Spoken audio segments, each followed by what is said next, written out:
Greetings. Share Lafiani, invocations of peace to all the viewers, listeners, watchers, etc.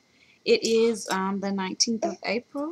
This is the day before we are going to begin our Cocoa Cure Spring Cleansing for Beltane of 2012. As I explained in the last video, according to ancient earth-based traditions, there are three big days of spring ritual and spring festival. The first one in the ancient Celtic language is called Imbolc, and that's on March 1st generally.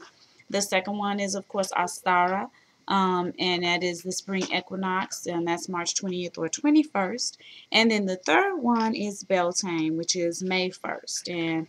And these are very intense times when Earth Mother Onila is moving through her sun cycle. So she moves through particular cycles in the universe, and these cycles affect what's going on her, on our mother that we live on. So because we are her children and because we live up on her, then these cycles affect us too.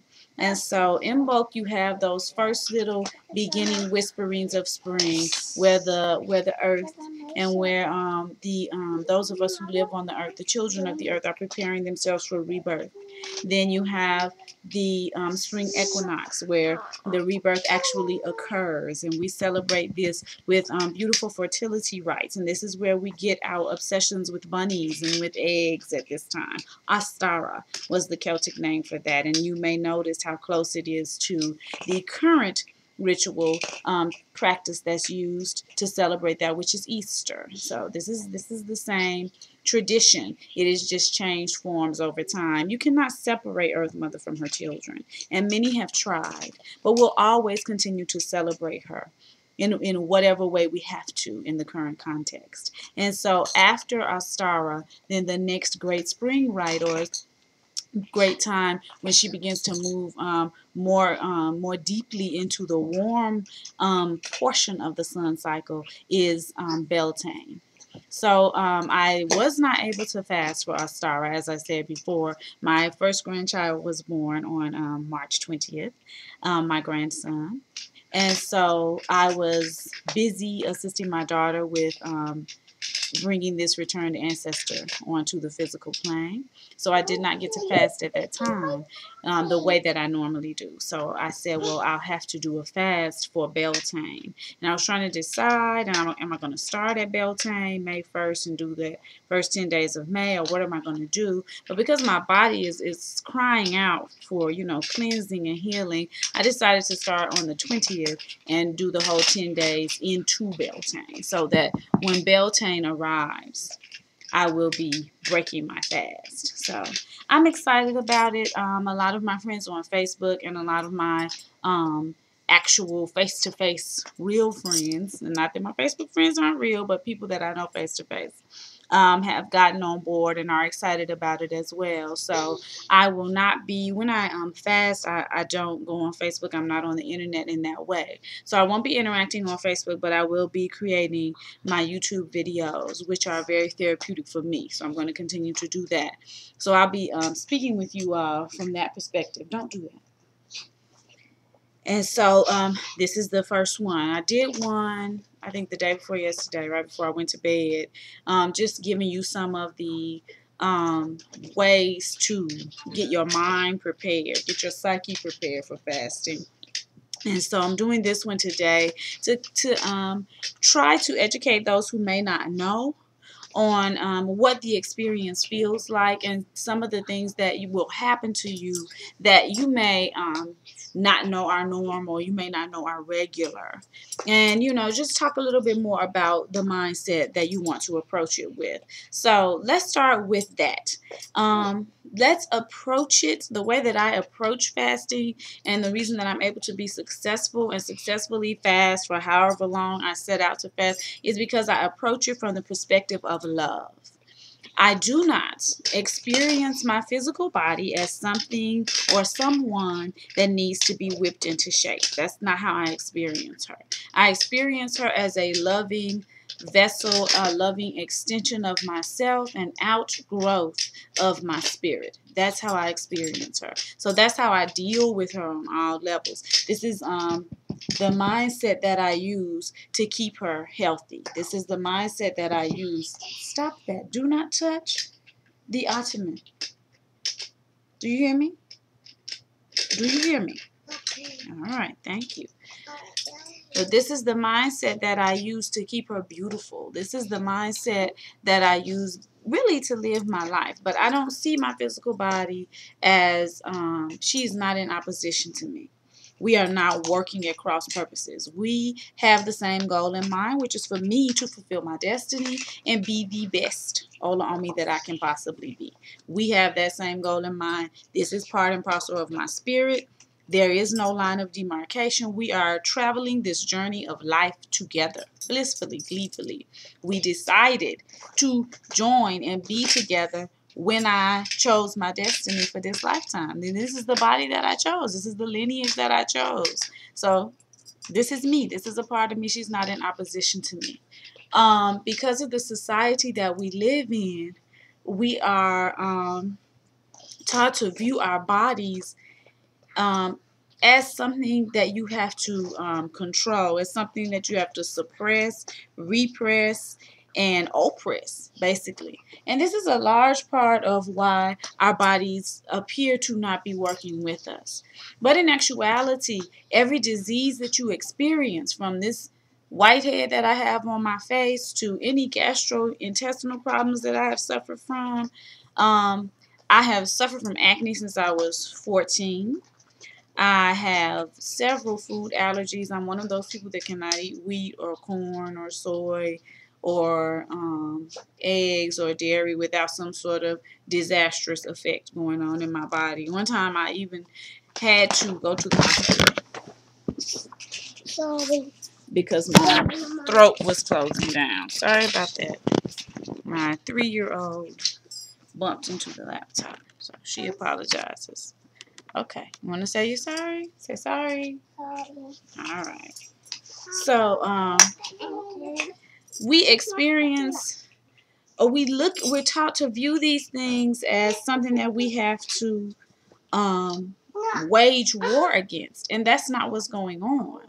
That's not what our body is doing. Our body is not approaching us from a perspective of war. She is trying to do what's best for you. If you, like me, continue to eat a diet that was based on white flour, which is a completely and totally denatured starch. It's had all of its nutrients taken out. Nigga, please play quietly. It's had all of its nutrients taken out. If you continue to give that to her. That's not what you were playing with. If you continue to base your diet up on this, then what you are doing is creating a sludge inside of your intestines, a thick coating of mucus and of yeast that nothing can get through. So you yourself are going to experience constipation. You yourself are going to experience breakouts. You're going to experience all sorts of pain and issues every time you eat. And you're going to be tired and sleepy all the time, and more than likely diagnosed as anemic. I'm just giving you my story. This is what happened to me. Because there's such a thick coating of sludge on the walls of your intestines that no nutrients can get in. So to help you, this is the way I view it, your body develops an allergy to these foods. You know? Your body's like, don't put not one more piece of white flour in me. And so you realize then at some point you get so sick. What happened to me was I used to suffer from ear infections. Kamari, do not take the wooden vase from her. Do not. That's what she's playing with. Put her toys back. Put them back. And you play with your things, and she's going to play with hers. Don't hide them behind you. Is that nice? No. Okay. So, I used to suffer from very, very painful ear infections twice a year, and it moved into being 3 times a year. I suffered from these since I was like 17. and the pain would become so intense that I would have to go to the emergency room and get some sort of prescription painkiller, and also have my have these drops placed in my ears. This was twice a year my whole life. And the doctors would say, this is just how some people's ears react to getting water in it. So they were like, the water that gets into your ears when you wash your hair, when you shower, when you go swimming, it's just staying in there and it's never coming out. And this is the reaction of your body to that, which was always bizarre to me, because human beings are tropical beings. We're supposed to live by the water. We're supposed to be swimming a lot. So I couldn't understand why some people's bodies would have some strange mechanism by which we couldn't dry the water out of our ears. It was weird. It was strange. But I mean, I didn't have any recourse. So that's what I went with. That's what I rolled with at the time. I just went through this horrible, painful thing every year. My abdomen was also very distended my entire life. I had never had a flat stomach until I was 32, 33. This was after the birth of 4 children, but I never had a six-pack until then. But for the entirety of my life before then, I'd always had this distended abdomen, to the degree that when I was in undergrad, some of my like guys who wanted to be suitors or whatever were asking my friends, was she pregnant?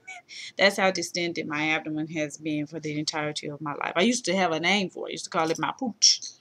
So I had those two things going on. I always had severe acne. And I think you can see a few breakouts on my face still now. But I mean, for the majority of my life, it was severe. So I have a lot of cysts and pustules and things like that all over my face from the time I was 14. And so I just thought that these things were my fate in life. And I was still in that mindset of, your body being your enemy and working against you. And I would get depressed because my body wouldn't work with me. And when I was about 22, 23, I became a vegetarian. Kind of a pescatarian. I would eat fish from time to time, but still ate a lot of dairy, still ate a lot of not that many milk products, but did a lot of eggs, and also was still doing denatured, white flours and white sugars and all that kind of stuff. Not as much sugar, but still had not taken it out of my diet. So anyway, there came a point in time when not only would my ears, come on, please don't do that, be in pain, but they would also be plugged so that I couldn't hear. And so this began to happen too, and this would happen more frequently than the twice a year that the pain thing was happening. So I spent a great deal of my time not being able to fully hear. And by this time I had 4 children under the age of 10. So not being able to hear wasn't really an option. I was a homeschooling mother. I was a co-founder of an Orisha temple in my city. So I had Sunday worship services that I presided over every week. I was also an assistant director at one point, and then always an instructor for our African-centered after-school program. And so I had all of these things going on, which would not allow me to not be able to hear. It just wasn't an option. And so it would usually, the universe would be kind, my body would be kind, and usually it would just be one ear at a time. So as long as I could hear out of one, I began to be able to work with just being able to hear out of one. So at one point, I don't know what happened, what I had eaten or what had occurred, but I woke up in the middle of the night and they were both just totally and completely plugged, to the degree that I couldn't hear my E-Day. Couldn't hear them doing that, which is completely blew my mind. And so I panicked and I started crying, and I went and fell before the altar of my Orisha Oshun. And I was like, I cannot, live like this. I have to be able to hear. How am I going to hear my children? What are we going to do? And so I was led to, through prayer, don't throw things, please. Just go to the phone book. And I went to the phone book, and I went to the ear, nose, and throat specialist area in the phone book. Okay, have a seat. Have a seat. And I just opened it up, and I said, I need you, Oshun, to just lead me to the doctor that can heal me of this ailment. I cannot live with this ailment anymore. And I said, I'm just going to close my eyes. I'm going to say this prayer, and I'm going to know that I'm going to be divinely led to the person who will heal me. And I put my finger down, and it was an ear, nose, and throat specialist, maybe an hour away from the city that I lived in at the time. And he was of Indian descent, a Hindu man. So I went to his office the next day, and I resolved to pay whatever it was going to cost. And he looked into my ears, stopped, and he put a tincture in my ears that is called gentian violet. He let that sit in there for maybe about 45 minutes, and then after that he irrigated them. He did that with each ear, and he worked on them. He really took his time irrigating them. It took a long time, and it was painful. It hurt, just to have them washed out. But at the end of the process, he brought the tray, the little bowl that they use when they irrigate your ears, around to me. And he said, now I want you to look in this and tell me what this is, what all of this is in this tray. He said, you're a woman, so I know that you've seen this before, and I know that you'll recognize it. And so I looked into the tray, and it was just this white, frothy, cottage cheesy looking stuff in the water. And I said, well, it looks like yeast, what you see when you have a yeast infection. He's like, that's what it is. He said, you have a yeast infection in your ears. You are experiencing the effects of yeast growing in your ear canal. He said, so you're going to have to stop eating any food, stop, that produces yeast. Stop. And so he gave me this long, it was 2 pages long, typed in a very small, a very tiny font. And it was 2 pages long of things that I could not eat. But I could hear. For the first time in years, I could hear everything. And as I left his office, I was like, I did not know that the world was this loud. And I got into my car, and I turned on the engine, and I thought there was something wrong with the car because I could hear every little thing that the engine was doing.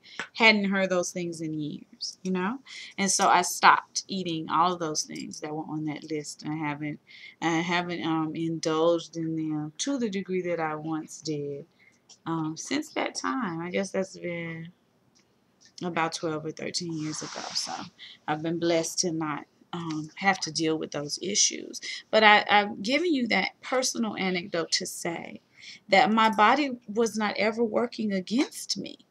My body was working with me to try to eliminate all of this excessive toxic waste that I was putting in. I was continually putting it in, and my body was continually trying in every way that it could to get it out. It was trying to eliminate it through my bowels. It couldn't do that. So then it was trying to, it got so clogged in there that it could no longer do that. So then it tried to eliminate it through my skin, and that became so clogged that it couldn't do that. So, and it decided it's going to put it out through my ears. It is an amazing organ. It's an amazing temple. You gotta love it. You gotta love it. And so that's the perspective that I approach my cleansing from, that I approach my fast from, that I approach life in general from. This is a wonderful organ. She is beautiful. She is powerful. She is divinely intelligent and divinely guided. I want to be in balance with her. And I don't want to be working at cross purposes with her. I don't want to be working against her. I want to be completely and totally working with her. So let me make sure that I'm clear, and let me make sure that she's clear. Let me give her what she needs and what she's asking for, so that she can continue to give me what I need and what I'm asking for. This is what a fast is. That's what you're doing. Let's not even say this is how to view it. Let's just speak the truth and say this is what's going on.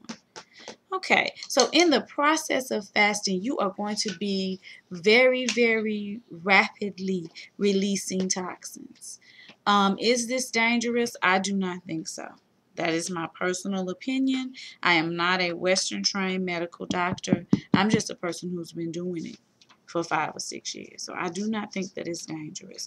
Are you going to have to be gentle with yourself and loving with yourself and caring with yourself through this process? Yes, you are. And you should be that way with yourself anyway.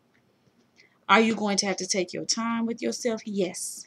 Is it going to be difficult? Of course it is. Life is difficult. That is the only way to mold you into your greatness, is through obstacles and difficulty. You cannot ever bring a child into the world without that child either having to come through the birth canal or having to be cut out of your body. Both of those things are difficult. Life does not exist without difficulty. So is it hard? Yes, it's hard. Everything is hard. That's how life is. Hardness is not bad. Convenience is not good. Hardness is the way of life. Hardness is humorous. Hardness it brings joy. Hardness builds your character. And after going through something that is difficult, you feel a sense of achievement. So there's nothing bad about something being difficult.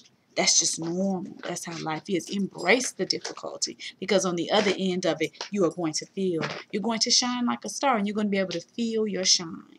So yes, it will be difficult. Some of the things that you may experience will of course be cravings of all kinds, maybe cravings that you haven't had for years.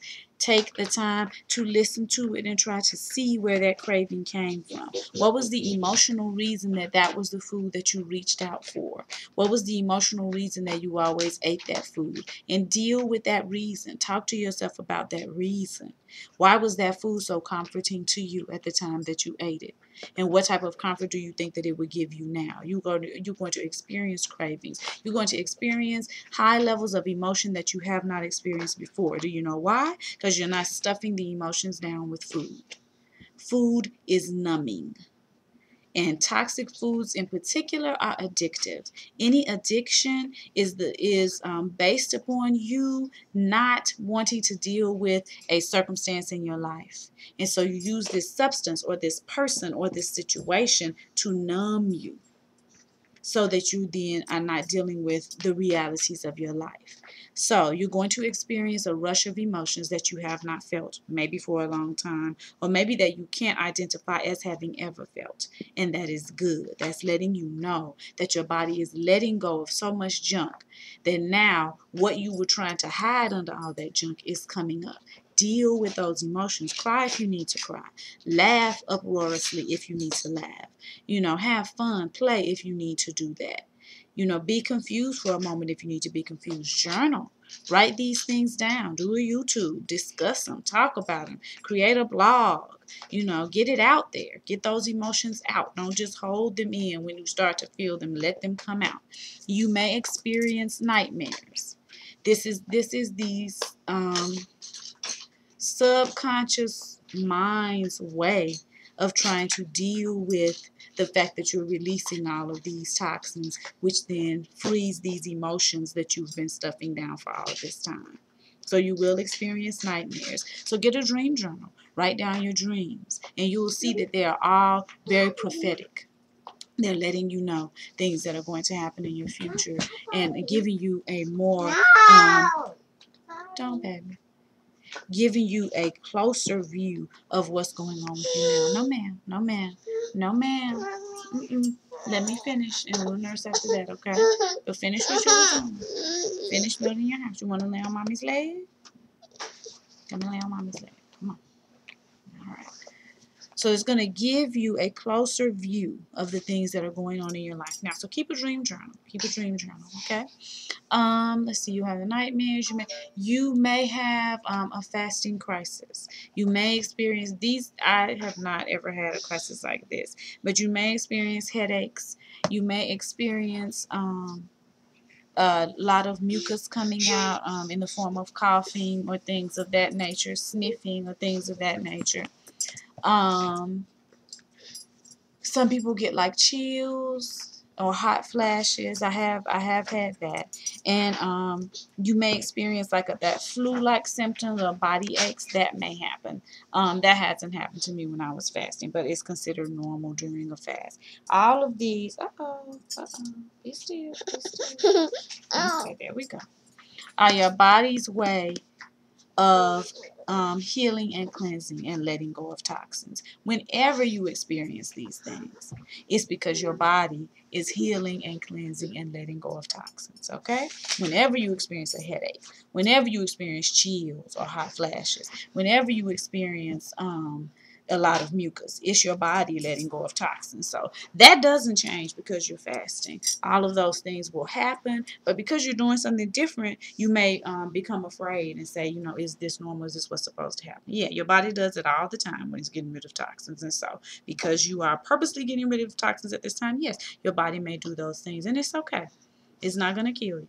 It may not be the nicest feeling, but it's not going to kill you. And you can assist yourself with that if you feel that the coconut water is cleansing you too quickly, and if the reactions of your body letting go of these toxins are too intense for you, then go to just some fruit juices as fresh as you can possibly get them, preferably not pasteurized or from concentrate. If you can make your own juices, that is the best. If not, get a juice that's not pasteurized or from concentrate. If you can't afford that, if you can't get that, then get a regular fruit juice. Go on and get you some Kroger apple juice. It's generally $1.29.99. That's fine. That's fine. The universe will meet you where you are. I do not ascribe to the healthy living lifestyle or healthy living only being available to, rich suburbanites. That is not true. Healthy living, first of all, is the birthright of every human being. And second of all, it is the lifestyle coming from ancient people, from majority people, from my ancestors. This is the lifestyle that we have always lived. And so it is not only the right of wealthy suburbanites, who drive, these big expensive now electric cars to be healthy. So if you got to go with the Kroger 99-cent apple juice, go with that too. So if you feel that the coconut water is cleansing you too fast, begin to break it up with fruit juice. Coconut water does have laxative effects. So you will be, and it's a laxative and a diuretic. And what I mean by that is it will make you urinate more and it will make you defecate more. You will spend more time in the bathroom than you normally have. That is good. This is your body's best way and easiest way of getting toxins out. If this is interfering too much with your work schedule or too much with your school schedule, do fruit juices while you are outside of your home. And when you get back into your home in the evenings or later on in the day, then go back to your coconut water, because you're there at home. You can eliminate as often as you need to. So let that process, be what you use to keep your elimination going, but not to the degree that it is crippling your regular daily activities. So you will be eliminating more than you normally do, and it will be softer than it usually is. Okay, there may be hard stools at the beginning, but nearing the middle and the end, you will have soft stools, and you may think that means that you're ill. It does not. It's your body getting rid of what's in there. It's okay. It's all right. Okay, so I wanted to give that little bit of information so that everybody would have an understanding of some of the things to expect when you are detoxing, when you are fasting, when you are helping your body to get rid of those toxins. Also, I know there's been some discussion about how to get the coconut water. I know that here in Nashville, there's an international market on Nolensville Road that sells the Thai coconuts. The Thai coconuts are not the best. The best option is the green young coconut that grows in the tropical areas that you can get while it's with the green skin on the outside. If you cannot get those where you are, it's very difficult to get those in Nashville. I don't know if I've ever seen one in the whole time I've been living here. But Nubia, come away from over there. If you can't get those where you are, the second best option is that white conically shaped Thai coconut. That's your second best option. It's not as good as the green. It's not as fresh as the green, but that's your second option. So you can use those. If you can't get the white Thai coconut, then the next option is a glass bottled coconut water. The best freshest option is Harmless Harvest. I've been doing some research for a couple of weeks, and that's the freshest option that I've seen, but that's not available everywhere. Thank you.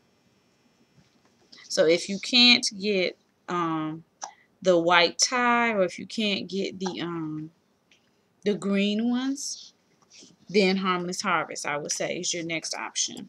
If you cannot get Harmless Harvest, then any of those boxed or bottled ones that you see in the store are fine.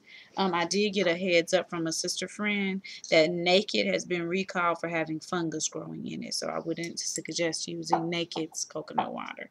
But everybody else, there's Vico, there's One, there's no, there's Vita Coco, there's One, there's Zico. Those are the three that I think I see most often. But check your city out. Check your markets out in your city. Check your natural markets out in your city. I'm sure that there's more brands than that. I would not suggest using the flavored coconut waters because they have stuff in them that is not actually fruit juice and is not actually natural. So that's not going to be good for your system. I would suggest using the ones that are just plain coconut water. It is an acquired taste. It is a taste that you will have to get used to. So some of them are kind of sweetish, but most of it is not. It's kind of a nothing kind of taste. I would assume that it's probably what breast milk tastes like, you know? So it's kind of just a blandy taste with a sweetness to the back. So you will have to get used to that flavor. Now, if you are lucky enough to get the actual Thai coconuts or the green coconuts that you have to open, each one of those will taste different because just like any other fruit or nut, it's an individual entity. So each one of those has a different flavor. So some of those are sweet, some of those are not so sweet. And of course, if you get a bad one, it's going to be sour. So, you know, those will be the vagrancies with that. So that's something else that you may need to know. If you, if the taste is just something that you find that you cannot deal with, then I would say try it with a little lime juice and see if you can deal with it that way. And that'll still be helping your body to process, still be helping your body to eliminate. Can't think of any other questions that I wanted to deal with, questions that I wanted to answer at this time. Approach it from the perspective of love.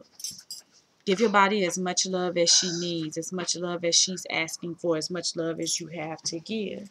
And she will thank you. She will give love and affection back to you. So, happy, excited, can't wait for my detox, can't wait to see, can't wait to feel that fasting high because that's another thing you get. It's like a really giddy, nice, lightheaded, really smooth sailing feeling. You know, you can really begin to feel your connection with the universe, and that's beautiful and that's wonderful. So I'm excited about that. I can't wait for that.